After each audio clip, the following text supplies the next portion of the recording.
Il y a à peu près 4 semaines, il y avait les championnats du monde à Cleveland. Emma Carney n'a pas réussi à passer le pas. Ça a été sa première défaite de la saison sur une Coupe du Monde. Mais en revanche, Jackie Gallagher, l'Australienne, devient pour la première fois championne du monde de triathlon. Et puis il faut savoir que 2 semaines plus tard, elle récidive avec le titre en duathlon. Simon Lessing, lui, conserve sa couronne mondiale devant le Belge Luc van Lierde qui réalise une saison absolument superbe. Attention, le troisième, c'était le Brésilien Leandro Macedo.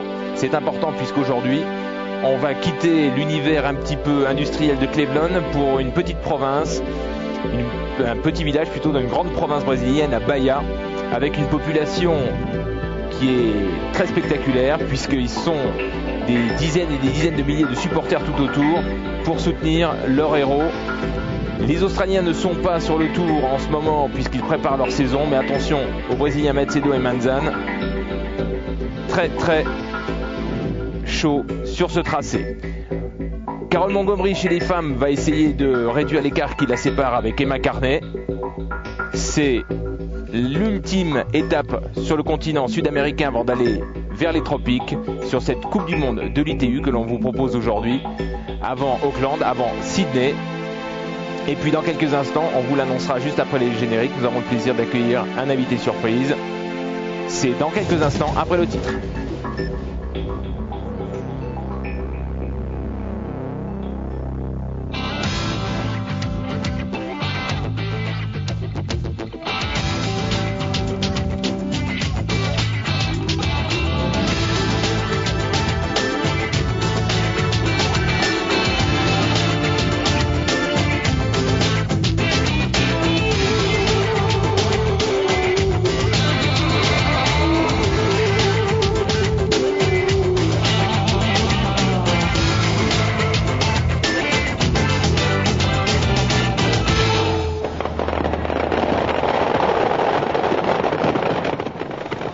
Bienvenue sur Eurosport donc pour suivre cette étape de la Coupe du Monde. Nous avons le plaisir d'accueillir aujourd'hui Philippe Fattori, le spécialiste français de cette Coupe du Monde. Et puis on va le voir, un des grands acteurs de cette étape d'Ilhéus Bahia au Brésil, qui nous a fait l'amitié vraiment d'interrompre son entraînement, et c'est vraiment le cas, pour venir nous rejoindre et nous apporter un peu tous les éléments, toute son expérience. Et puis grâce à lui, on va faire un petit peu le point sur cette saison.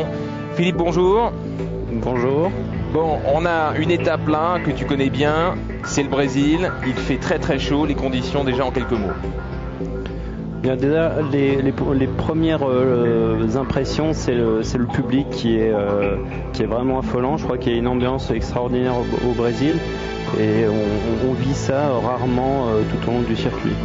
Alors, précisons quand même pour ceux qui ne connaissent pas encore Philippe Fattori, qui vient de nous rejoindre sur le triathlon, on le découvre ici à l'image, il fait bien sûr partie des favoris de ce circuit. 29 ans, actuellement à Montpellier, où tu es à la fois cadre technique, tu t'occupes du pôle de triathlon qui vient d'être créé, centre d'entraînement national, et actuellement champion de France, meilleur athlète sur ce circuit ITU depuis plusieurs années, et tu as d'ailleurs été un des précurseurs à te lancer comme ça sur le circuit international au niveau du triathlon. Oui, je crois que ça fait depuis 1994 maintenant que je suis le circuit Coupe du Monde de manière régulière. Depuis cette année, on a un petit peu élargi avec d'autres athlètes du Racing Club de France, et puis le circuit Coupe du Monde devient maintenant incontournable, et les différentes fédérations vont envoyer des mini-délégations sur chacune des étapes. Alors je précise qu'il s'agit de distances olympiques, à savoir les distances habituelles, 1,5 km de natation, on assiste au départ femmes, 40 km de vélo, et ensuite on termine par 10 km de course à pied. Alors un plateau chez les féminines qui va être intéressant parce que il faut noter déjà l'absence d'Emma Carney qui est restée en Australie. Il y a Carole Montgomery qui a l'occasion de récupérer des points. Et puis Sabine Graf, qui s'appelle maintenant Graf, mais que l'on connaissait sous le nom de Sabine Vesto. Enfin, je ne sais pas si tu la connais bien, mais on a vraiment l'impression, elle, qu'elle a un mal fou à revenir depuis son accident. Oui, et puis elle m'a confié qu'elle était blessée pendant 2 mois là, et elle n'a pas pu s'entraîner en course à pied, donc c'est son grand retour là. Elle m'a dit qu'elle avait très peu de kilomètres dans cette discipline. Voilà donc un plateau féminin relativement modeste. D'ailleurs, on va profiter de la présence de Philippe Fattori pour faire un peu le point sur cette saison. D'ailleurs, on va démarrer tout de suite avec ça. cette saison, il y a bien sûr le circuit UTU, qui est le circuit, pourrait-on dire, officiel, qui va mener maintenant vers les Jeux Olympiques de Sydney. Il y a le circuit traditionnel professionnel du TPT Tour, et puis il y a ce nouveau circuit, le Grand Prix, organisé par des Australiens. On a beaucoup dit qu'il n'y aurait pas grand monde, et puis finalement il y a eu beaucoup d'athlètes qui se sont présentés. Alors est-ce que les triathlètes ont conscience qu'il y a peut-être un peu trop d'offres actuellement? Oui, je crois que le triathlon est encore un sport jeune. L'ITJP c'est appuyé en fait sur une expérience australienne qui marche là-bas, et ils ont décidé d'essayer de faire un circuit mondial, donc qui c'est vrai a priori pourrait être le concurrent de la Coupe du Monde. Mais je pense que la Coupe du Monde va devenir, comme je le disais tout à l'heure, un circuit, elle est déjà un circuit incontournable, puisqu'on est obligé de passer par cette Coupe du Monde pour se qualifier pour les championnats du monde. Et puis ça va être d'autant plus vrai au fur et à mesure qu'on va se rapprocher des Jeux de Sydney en l'an du monde. Voilà, donc ça en tout cas c'est vraiment incontournable, c'est vrai, c'est cet objectif de Sydney, et quoi que les athlètes disent, qu'ils s'appellent Brad Bevan, Simon Lessing ou Spencer Smith même, Sydney sera effectivement un objectif incontournable. On va quitter un petit instant la compétition féminine, c'est Gail Runs qui est actuellement en tête, le temps d'une petite pause, à tout de suite. Gail Runs qui nous dit qu'elle aimerait finir en beauté sa saison et prendre des points précieux ici à Rio, le prochain week-end notamment. C'est vraiment l'endroit où il faut être actuellement. En sortant des championnats du monde, j'étais un peu déçu de ma 16e place. J'espérais faire un break dans le top 10 cette année, mais ça n'a pas marché. Donc j'espère vraiment que ça va marcher ici. Et ensuite récidiver le week-end prochain à Rio. Je vous rappelle que nous avons la chance et le plaisir d'accueillir aujourd'hui Philippe Fattori, qui est actuellement sur cette ligne de départ. Un groupe d'athlètes qui est particulièrement compact. Comment se dessine la ligne de départ? Est-ce qu'il y a une grille ou pas? Ou c'est chacun au culot? Oui, je crois qu'il faut se faire un petit peu sa place et jouer un peu des bras. Bon, là encore ça va, c'est départ raisonnable. À Nice il y a 10 jours, ils ont fait un départ, il n'y avait plus de série du tout. Tout le monde s'est marché dessus, et à la première bouée, après plusieurs centaines de mètres, ça se marchait encore dessus. Donc là ça va, on arrive encore à se placer. On se souvient je crois que c'est de Simon Lessing sur l'Iron Tour ou sur une épreuve, qui avait pris carrément des coups de pied, si bien qu'il avait le bonnet dans une main et les lunettes dans l'autre. L'épisode également des championnats du monde à Cleveland, où lors de la première bouée on avait un espace de 2 à 3 mètres de large. C'est contre le quai là, oui, c'était terrible ça.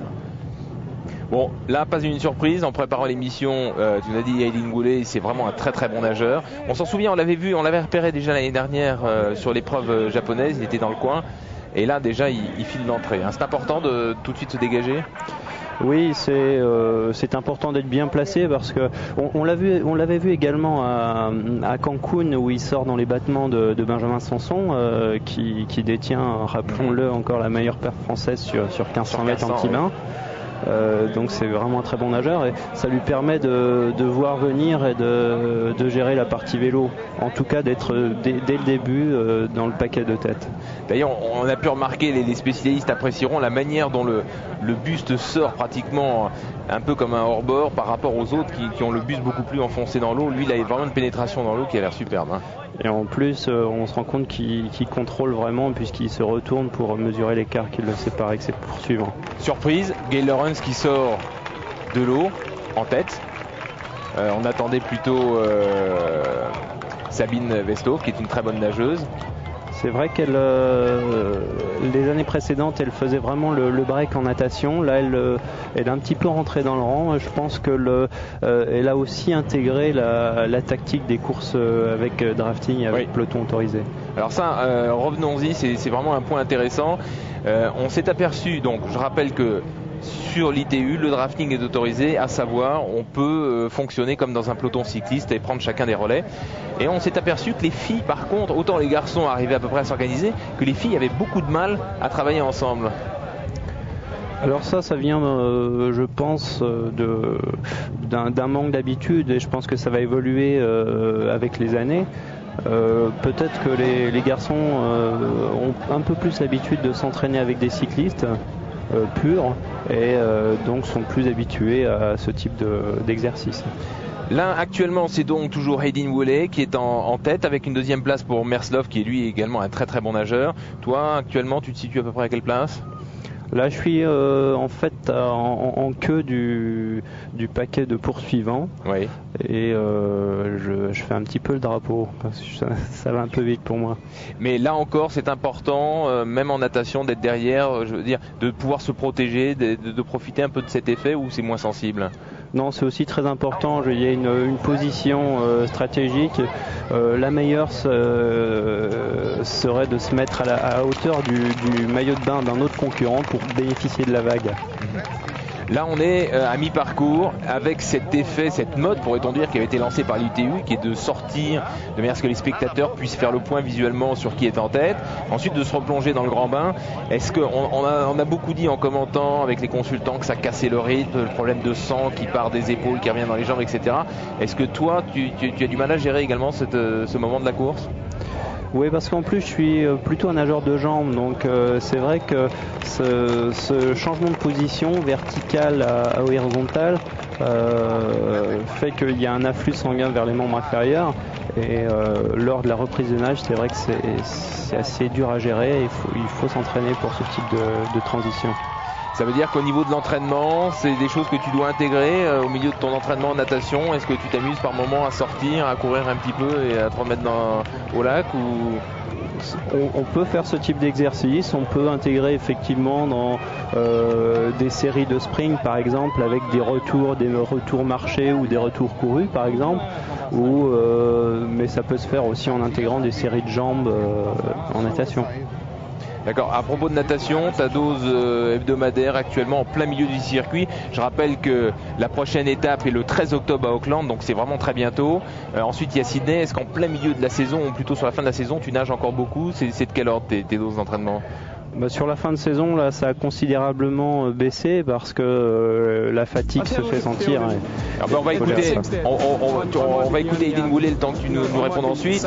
Et lui confirme ce que tu disais. Il a regardé les poursuivants. Il a vu qu'il pouvait prendre 1 minute à peu près et quelques d'avance.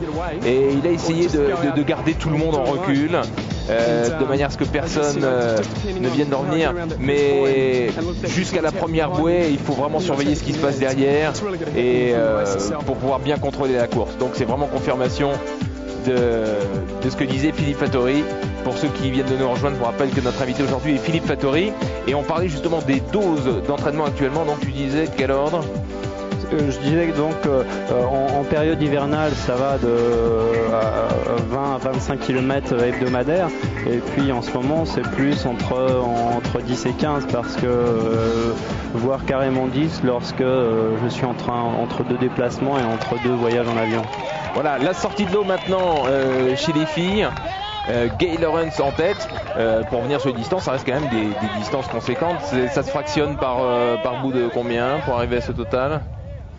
C'est des entraînements de type nageur aux alentours de 3-4 km.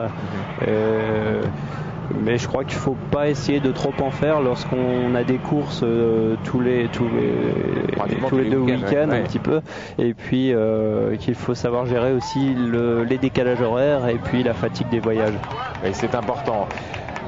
La sortie de l'eau avec Gail Lawrence qui est sorti en tête, et un peloton qui est très compact derrière chez les filles, dans une ère de transition déjà en ébullition, beaucoup de monde, beaucoup d'ambiance, et sortie surprise donc de Gail Lawrence en tête avec tout le reste du peloton derrière. Alors on parlait tout à l'heure de la règle du drafting et les pelotons qui sont autorisés, et la transition prend alors toute son importance, parce que si on rate, on perd une dizaine ou une quinzaine de secondes, on peut rater le peloton et puis finalement se retrouver seul. Et là ça vaut quand même le coup de batailler pour essayer de les reprendre, hein.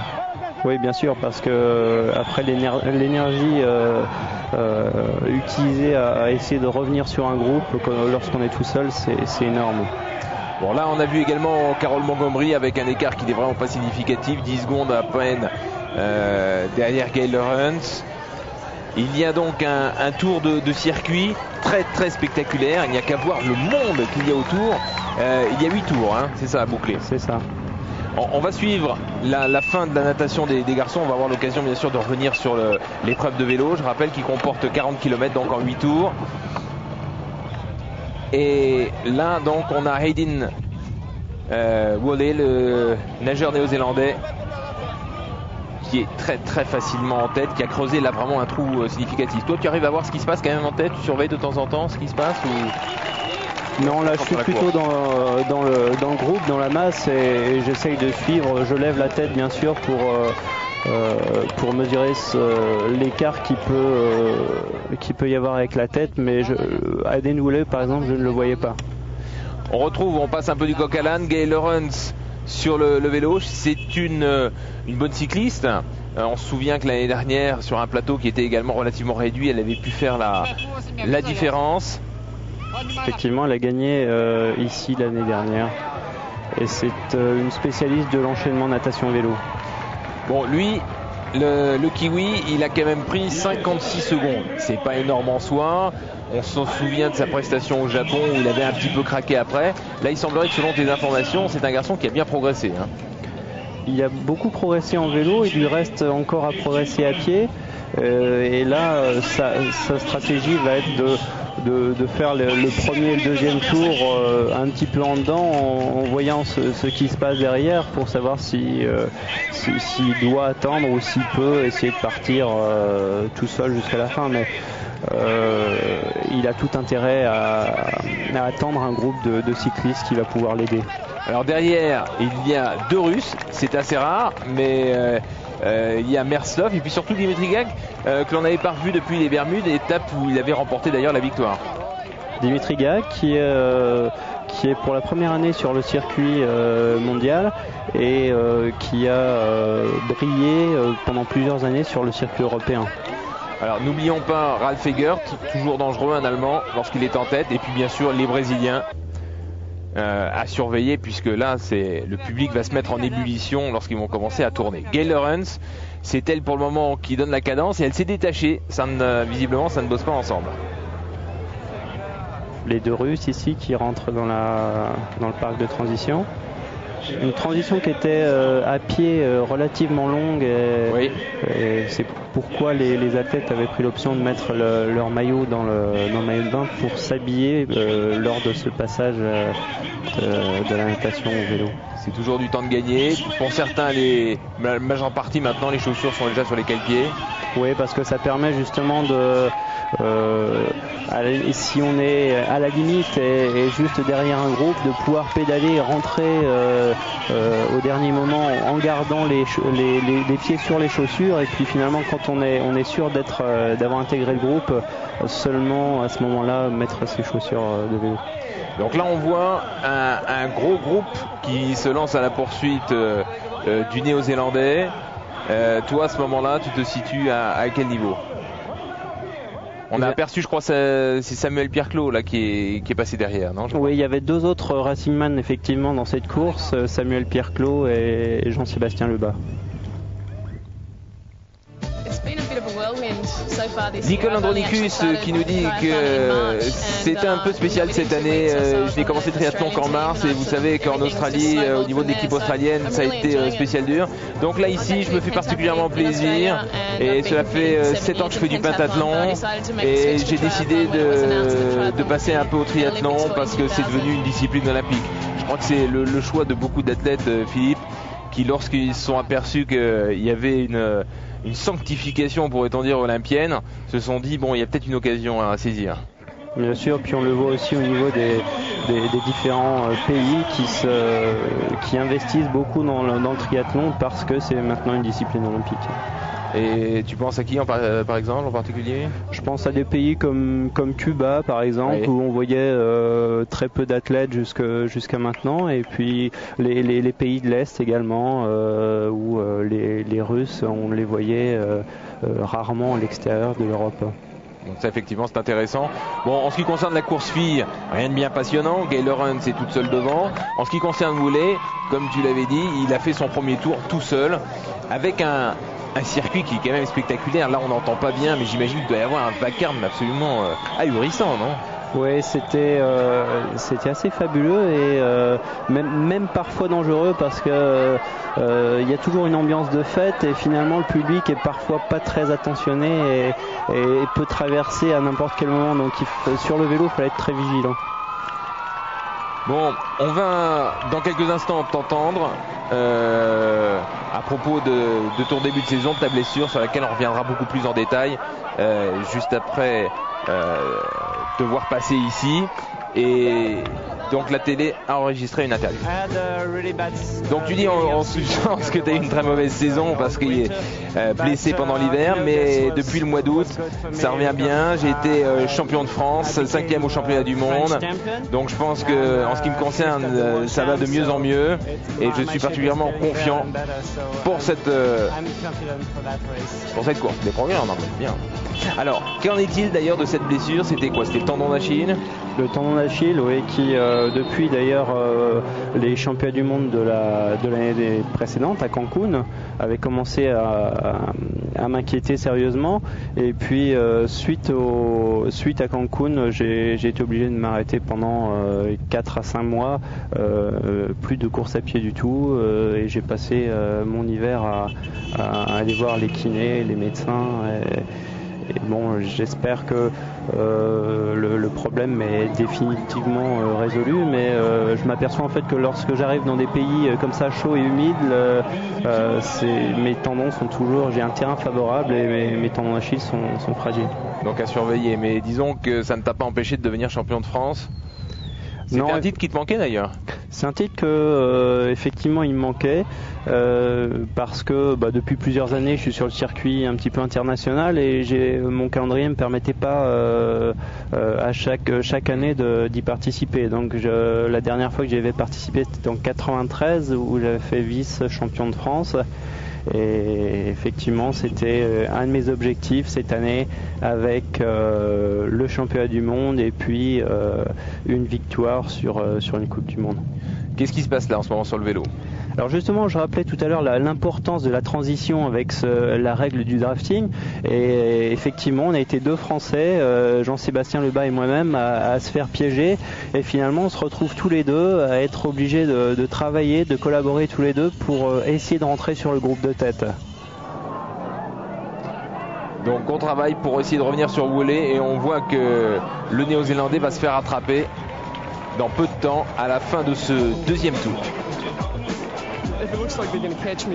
Oui, et lui le dit, de toute manière, je me suis bien aperçu qu'à un moment, ils allaient me rattraper. Et donc, en fait, le plus facile, c'était peut-être de les laisser revenir pour ensuite retravailler dans le peloton. Et voilà l'image que l'on voit un petit peu déformée. C'est Woolley en train de se faire croquer par un groupe où d'ailleurs, on va retrouver les Brésiliens.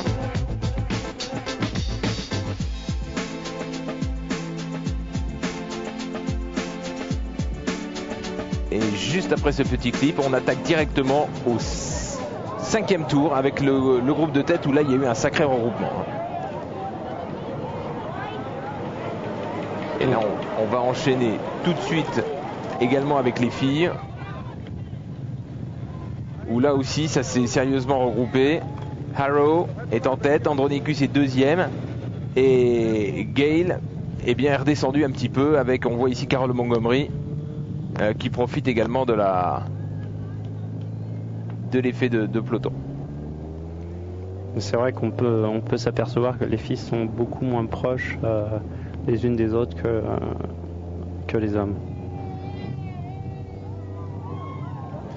On est sur le vélo, une dose moyenne hebdomadaire de vélo actuellement pour toi? En hiver, c'est des semaines qui oscillent entre 300 et 400 km. Oui. Et par contre, comme en natation, entre les courses et entre les voyages, ça descend jusqu'à 150 km. Je veux dire, il faut pas... il y a des périodes où il ne faut pas s'inquiéter si pendant 3 jours on n'a pas pu monter sur le vélo, parce qu'à ce moment-là, le doute commence à gagner les esprits et c'est pas bon pour la confiance de l'athlète. Bon, là c'est en train de devenir tactique pour tout le monde. Est-ce que pour ceux qui sont en tête, il y a moyen d'ores et déjà de préparer la transition pour attaquer la course à pied? Ou au contraire, on essaye de se dire, bon, il y a un gros peloton, il va vraiment falloir se battre dans la course à pied? Ça dépend un petit peu des profils de chacun, mais c'est certain que les très bons coureurs ont tendance, une fois que le regroupement est fait en tête de course, à essayer de se cacher plus ou moins pour bien sûr garder de l'énergie pour la dernière épreuve. La virage dangereux. Les supporters et brésiliens qui hurlent. Et on repart chez les filles où là c'est pour le moment Carole Montgomery. Bon, ça n'est pas significatif le fait qu'elle soit en tête. Rappelons qu'ils travaillent ensemble. On a du mal pour le... en 2 mots, ça représente combien d'heures par jour en moyenne en termes d'entraînement? Ça représente combien d'heures par jour en ce qui concerne? Mais ça dépend beaucoup des périodes de l'année. Hein. En moyenne. Je dirais 20 à 25 heures en moyenne par semaine. Oui. Par semaine. Et donc par jour, mais il faut diviser par 7. Donc, donc la deuxième question c'était ça. Donc c'est effectivement 7 jours sur 7, il n'y a pas de plage de repos. Oui, ça dépend. Généralement, on fait des microcycles d'une semaine à une dizaine de jours avec, on prévoit un jour de break dans chacun des microcycles. Parfait, nous on va se faire une petite pause, non pas parce qu'on est fatigué, mais pour envoyer un petit peu de pub. Et on va suivre la fin de ce triathlon dans quelques instants. Le temps d'une pub, à tout de suite.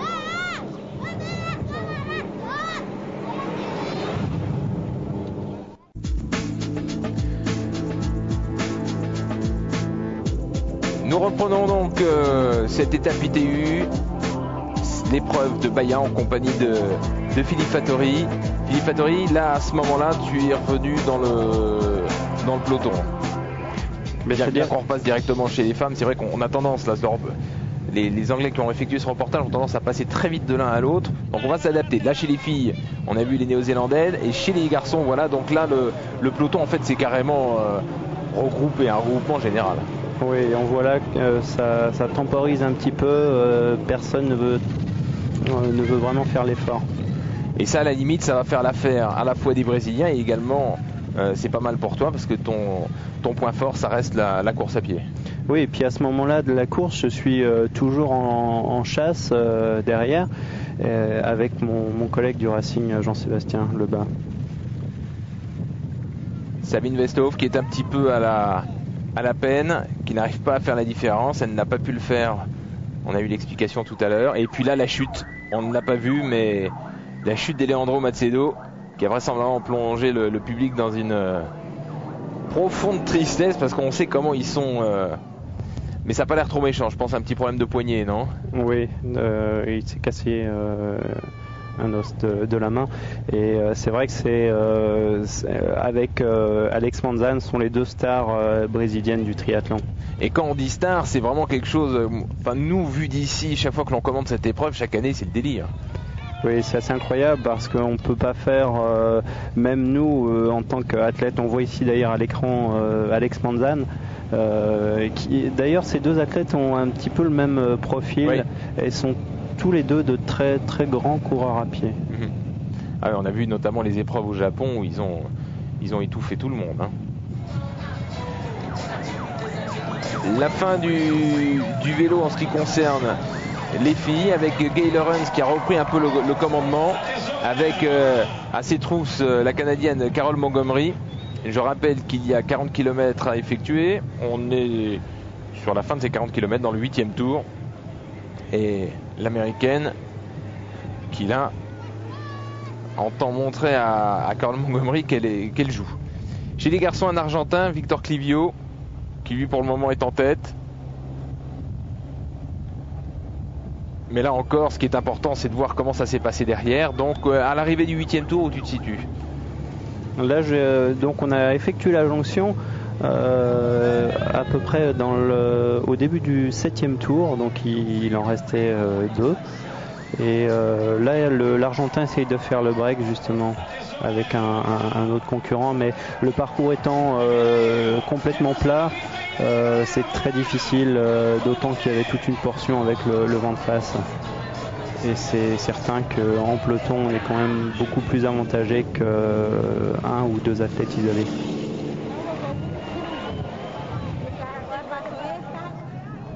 Grosse chaleur, c'est important là en termes d'humidité, de chaleur, on a du mal à s'en rendre compte également.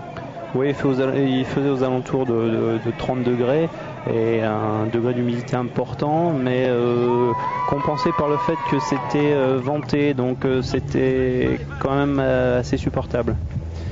Alors l'année prochaine, on sait qu'il y a pas mal de choses, on parle déjà de la saison prochaine, de choses qui sont possibles. Du côté de Triathlète Magazine, on a annoncé qu'il pourrait y avoir des étapes internationales sur chaque site qui sont candidats pour les Jeux Olympiques. On pense bien évidemment à Lille, pourquoi pas. D'ailleurs, on a à regret Gérard May, qui est en hometown, n'est plus site du circuit UTU. Alors, est-ce qu'on en sait un peu plus ? Non, pour l'instant, je crois que c'est en train de se mettre en place, mais le circuit Coupe du Monde devrait ressembler à peu près à celui de cette année, c'est-à-dire 10 à 11 épreuves de mai à novembre. Mais ce qui est important, je ne sais pas si on a le temps de l'évoquer avant la transition, c'est que là maintenant il y a un classement mondial qui est établi, que ce classement mondial va être de plus en plus incontournable pour avoir le droit de participer aux championnats du monde et bien sûr aux Jeux Olympiques. Ce qui veut dire que tous les autres circuits, je pense notamment au Grand Prix, il va falloir qu'ils trouvent une solution.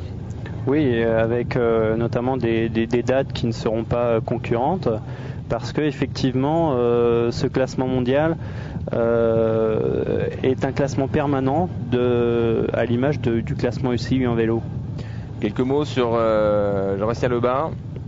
Mais là, on est toujours, je croyais tout à l'heure qu'on était au 7e tour, mais on est toujours tous les deux à essayer de faire l'effort pour rentrer.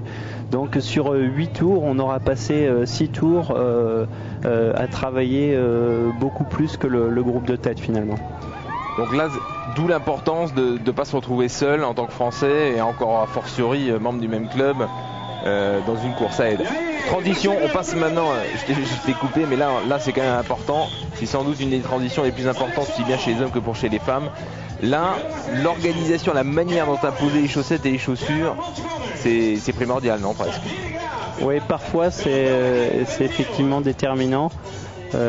Parce qu'on peut prendre une option importante sur la victoire.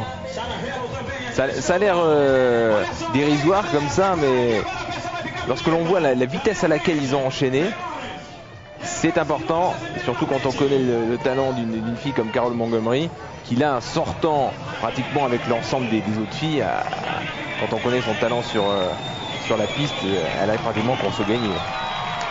Oui, je crois qu'elle ne s'inquiète pas trop, elle n'a pas pris, elle savait déjà lors du parcours cycliste qu'elle était la meilleure coureuse du groupe, donc je pense que là elle s'est pas affolée, elle va gérer sa course à pied tranquillement.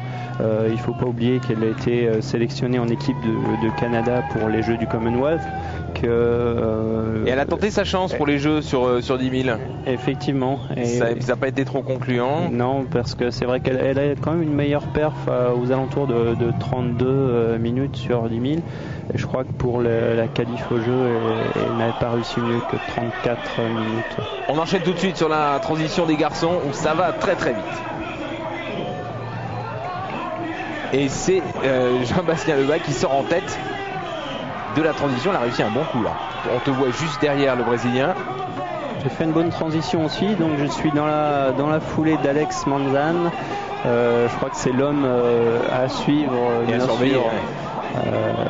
Il est dans son pays, il est chez lui, avec le public qui l'encourage.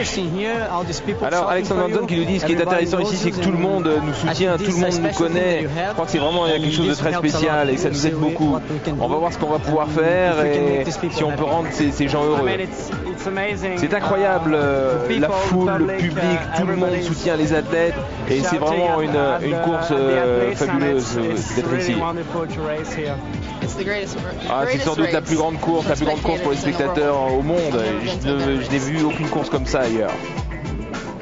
Alors, moi j'ai envie de revenir sur le départ en fusée de l'ère de transition. Comment on arrive en descendant d'un vélo et en ayant nagé, en ayant poussé comme ça, comment on arrive à détaler aussi vite? Là aussi, je crois que il y a un exercice de décontraction.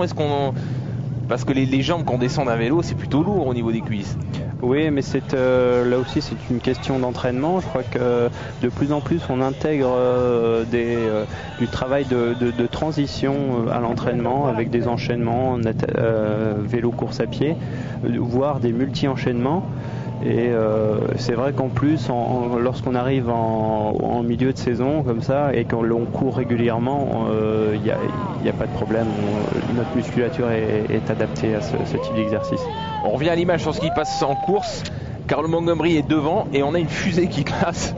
C'est Alexander Manzon. Oui, il est vraiment impressionnant parce que là, il est parti très très vite.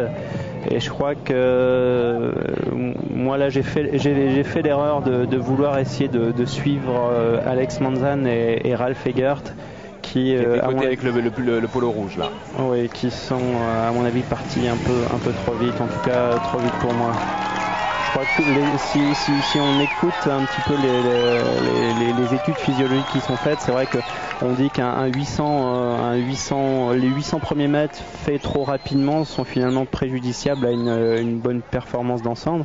Mais je crois que c'est aussi une tactique de certains athlètes comme Egert ou comme Manzan qui sont vraiment des habitués au départ foudroyant comme ça. Et c'est vrai que psychologiquement, ils marquent des points. D'ailleurs, c'est comme ça que les Brésiliens vous ont étouffé au Japon. À chaque fois, coup sur coup, ça a été la même stratégie. C'est juste. Mais enfin là, ce qui est remarquable, c'est qu'il est parti très vite, mais il maintient le rythme. Oui, il suffit pas de partir vite. Il faut encore tirer le choc. Et toi, de ton côté, tu fais pas de la figuration non plus. Ça va, grosse cadence. On se demande ce qui serait passé s'il y avait eu en plus un Brad Bevan dans le secteur. Parce que lui aussi, il traîne pas en route. Ce sont quand même des cadences très, très rapides. À ce moment-là, est-ce que l'entraînement suffit, accumuler suffit, ou au contraire, il faut aller chercher de l'air un peu pour retrouver le souffle, ou au contraire, au niveau de l'entraînement, il y a tout ce qu'il faut, ou en course, on est vraiment obligé de mettre le taquet? Non, je crois qu'il y a dans ces moments-là, le facteur psychologique a toujours une importance primordiale. Je crois qu'on arrive, surtout avec un public comme il y avait au Brésil, à vraiment à sortir le grand jeu au moment où il faut. Carol Montgomery qui a très largement pris la tête. Derrière, Dimitri Gag, un autre grand coureur du circuit qui vient de passer Ralph Egert. Egert que tu avais d'ailleurs passé, puisque précisons-le, maintenant à cet instant tu es deuxième et on voit Ralph Egert ici dans le deuxième plan. Qui manifestement lui est parti beaucoup trop vite. Donc lui s'est grillé et en l'absence de Macedo, on l'a vu tomber tout à l'heure, c'est Alexander Manzan donc maintenant qui va relever le défi pour éventuellement une victoire à domicile, ce qui ne s'était pas produit encore au Brésil. Donc là, est-ce que tu l'as encore en vue? Oui, là je le vois puisque à la fin de la ligne droite, là c'est la ligne d'arrivée. On arrive à la fin de la première boucle et là il y a une 20-25 secondes d'écart avec Manzan. Je commence seulement moi à me sentir à nouveau bien et c'est vrai que j'ai payé un départ un peu trop rapide. Je crois que j'aurais dû gérer différemment la course, lui laisser prendre un peu d'avance quitte à revenir après.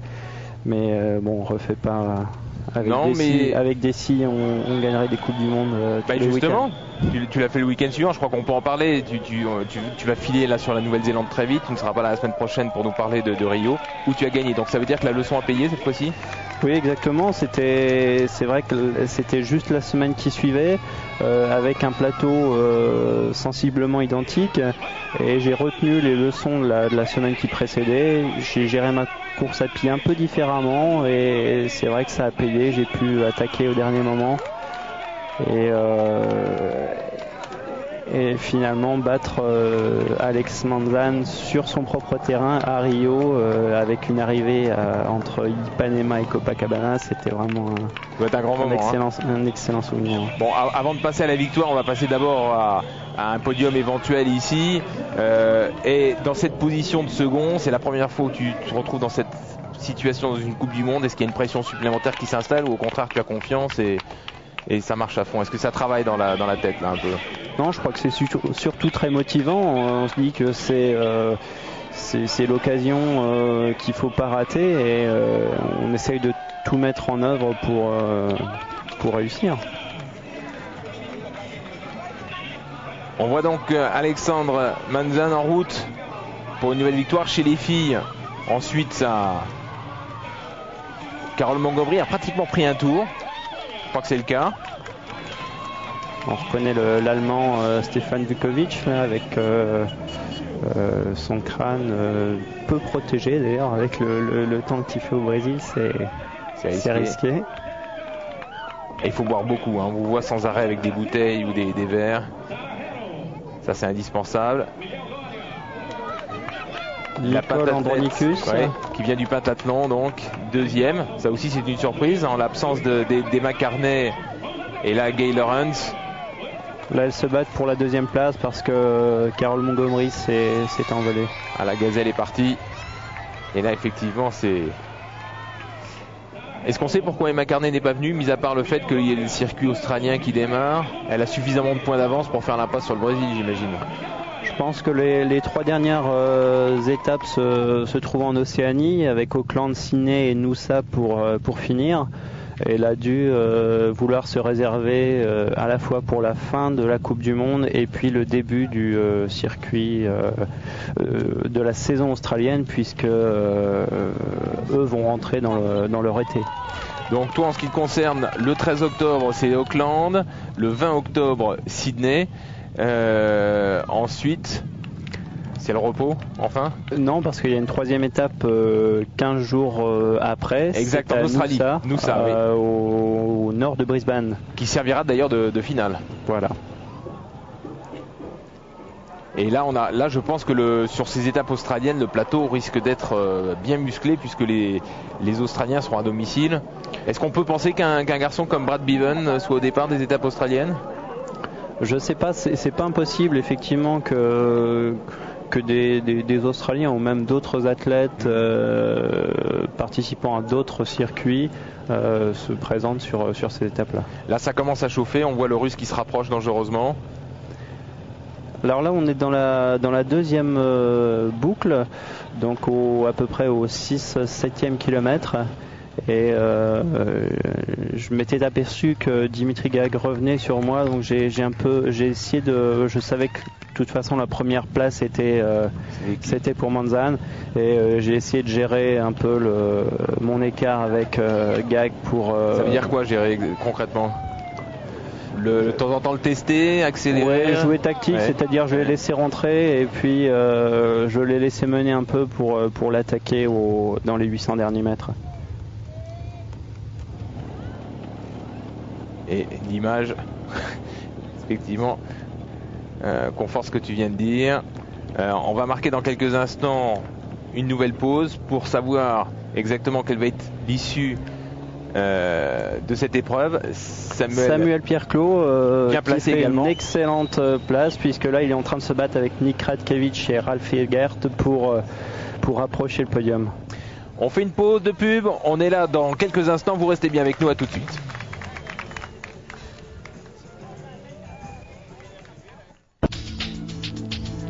La conclusion de cette étape brésilienne, avec première étape brésilienne plutôt à Bahia de circuit ITU, avec une Carole Montgomery chez les filles qui a tout lâché. De la même manière, chez les garçons, Alexandre Manzan a fait le trou sur Philippe Fattori, qui est en train peut-être de réaliser un premier exploit au niveau de sa carrière. C'est la première fois qu'il est aussi bien placé.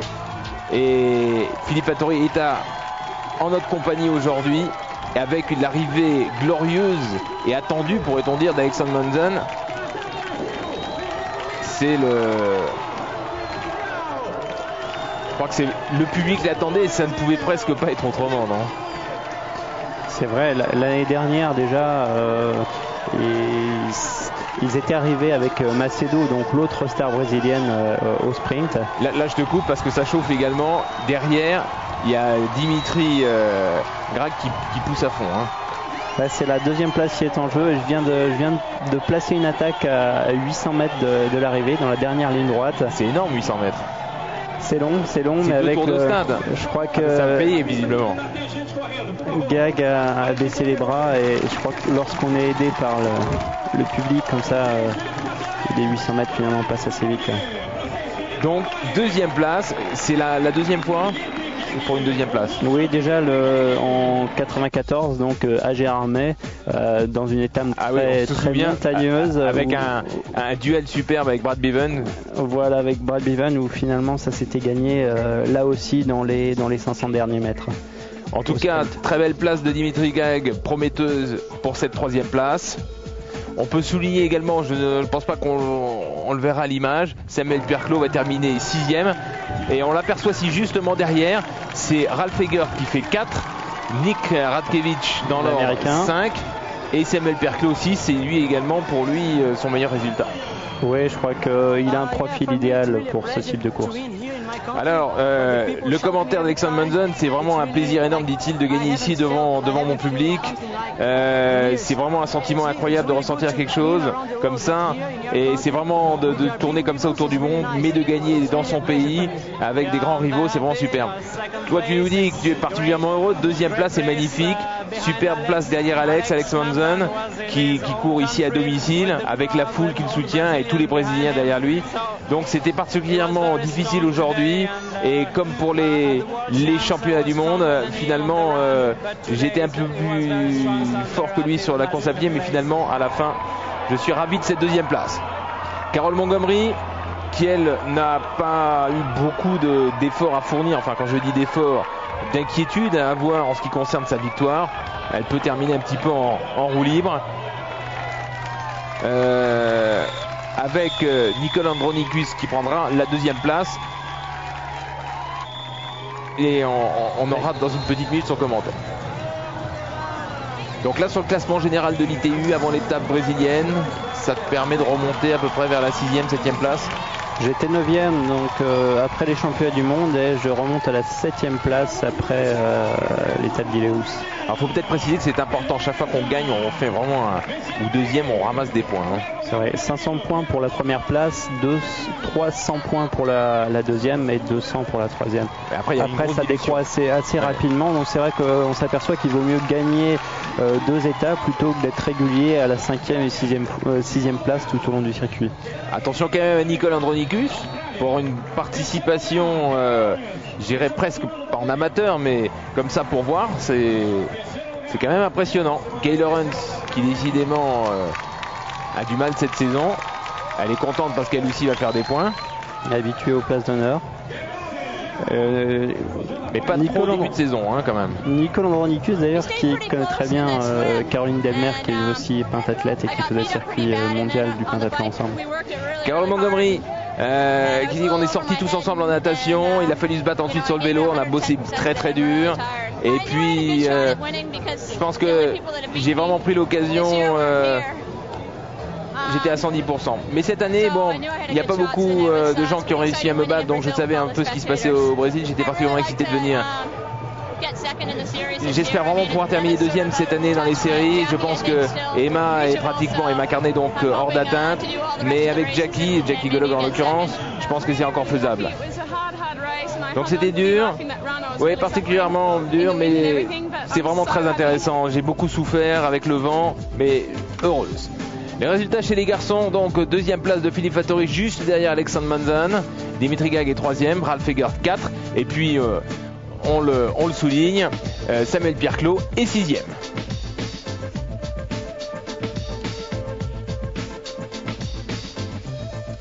Le résultat chez les femmes, victoire annoncée et prévue de Carole Montgomery. Sabine Westhoff-Graf a eu du mal elle aussi à revenir à la compétition, mais bon, elle était à court d'entraînement, ce que nous disait Philippe. Et excellente prestation de Nicole Andronicus à la deuxième place. Le classement général maintenant du Tour avant l'étape de Rio. Manzan conforte en avance sur Leandro Macedo qui, rappelons-le, est tombé ici à Rio. Simon Lessing qui avait quand même fait quelques épreuves, notamment c'est les points du championnat du monde qui lui font du bien, et 3e. Ralph Eberhardt et Philippe Fattori donc 7e place. Chez les filles, regardez l'avance colossale d'Emma Carney sur Carol Montgomery qui a réussi à faire un très léger trou sur Jackie Gallagher. Et Rina Bradshaw-Hill qui est pour le moment à la 4e place. C'est vrai que la décision va se faire sur les 3 dernières étapes. Auckland, Sydney, Australie pour la fin de ce circuit. Et avant de se quitter, un grand merci à Philippe Fattori, parce qu'on sait les conditions dans lesquelles il a dû venir ici. C'est d'autant plus sympathique, et surtout en termes d'entraînement, quel est le programme là juste après l'émission? Natation ou vélo? Faire un petit saut dans la piscine Ruée Blé du Racing Club de France, et puis ensuite sauter dans l'avion pour direction Auckland. Et en descendant de l'avion, décrassage et c'est reparti. Oui, mais léger, parce qu'après 30 heures d'avion, les jambes sont un peu lourdes, et une petite séance de natation, c'est le meilleur moyen de se remettre un petit peu de ses émotions. Donc par anticipation, on te félicite encore, non seulement pour cette place, mais pour la victoire que l'on suivra la semaine prochaine. Merci encore, un grand merci d'être venu nous rejoindre aujourd'hui. Et puis on suivra bien sûr avec attention les 3 dernières étapes. À très bientôt sur Eurosport pour du triathlon.